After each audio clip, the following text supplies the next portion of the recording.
Hi, kiddos. I hope you're doing okay at home. We miss you. And so have a story I want to read you. The Power of Henry's Imagination by Skye Byrne and Nick George. I'm so excited to read this book for you. Let's see.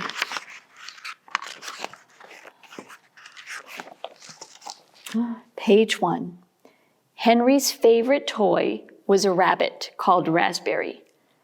Raspberry was white with floppy silver ears and a red nose that looked just like a raspberry. Oh, that's how he got his name. Sometimes Henry was sure that Raspberry smelled like raspberries too. Oh, I love the smell of raspberries.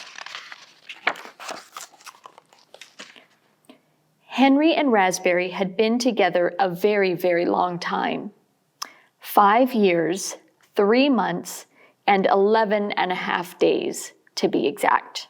Grampa had given Raspberry to Henry the day Henry was born, knowing they would have many adventures.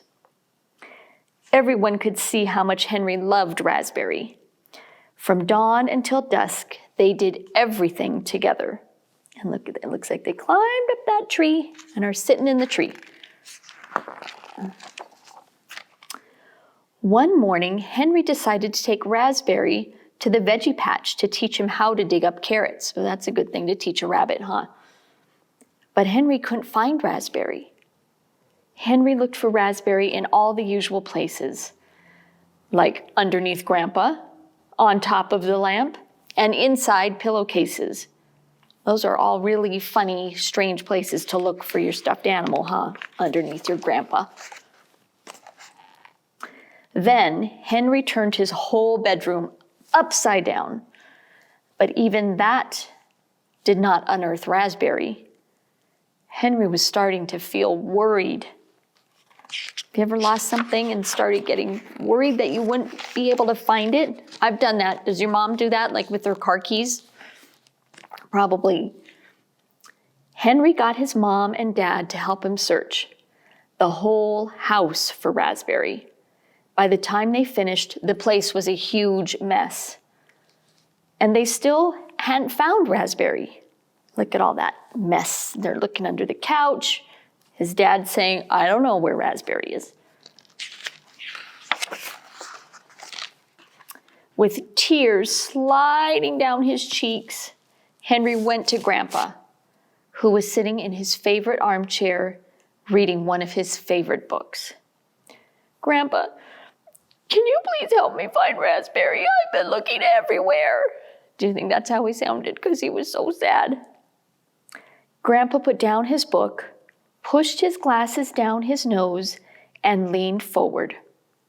Henry, Grampa said in his warm, knowledgeable voice, if you've looked everywhere, then there is only one thing left to do. What do you think that is? Let's hear what Grampa says. You might imagine that you have Raspberry back.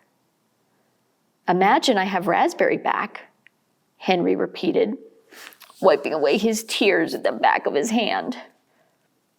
Yes, Henry, it's very simple. You just have to imagine that Raspberry is with you in this very moment. How does that work?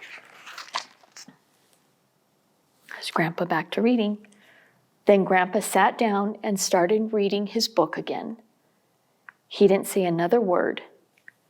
Since Grampa knew more than anyone else who had ever lived, Henry decided the best thing to do was follow his advice.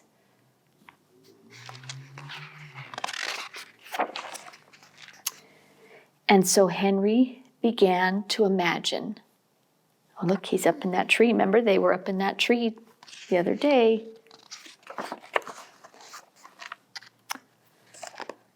When Mom called him for lunch, Henry imagined that he and Raspberry were explorers climbing a mountain. They got caught in a terrible storm and found shelter in a cave. Raspberry had to cook a can of beans for them to eat. See, there's the snow cave, it looks like. And they're cooking beans in there. When Dad sent him outside to play, Henry imagined that he and Raspberry were pirates on a ship full of rare treasure, steering their cargoes through the crocodile-filled sea. Oh, look at those clothespins are crocodiles. And there they are on their boat.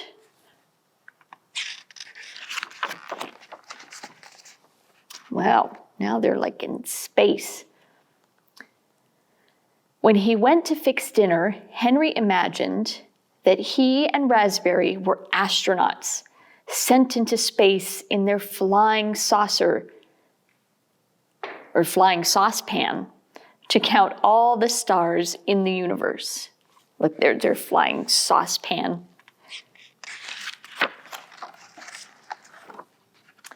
When he went to get ready for bed that night, Henry imagined that he and Raspberry were dragon catchers, walking silently through the forest as they searched for the mysterious purple dragon.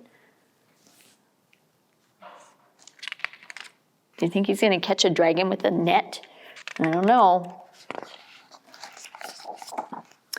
Henry had so much fun imagining his many adventures with Raspberry that he completely forgot Raspberry was lost in the real world.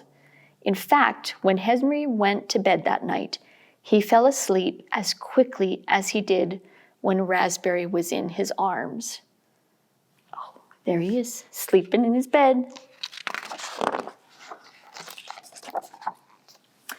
Later that night, Grampa heard a knock on the door. It was Malcolm, the mailman, and he was holding Raspberry. I found him lying on the path, said Malcolm. I would have missed him if it weren't for his silver ears shining in the moonlight.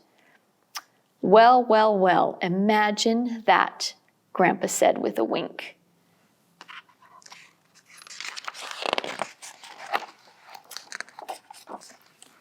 Imagine that. And he went and put Raspberry in bed with Henry.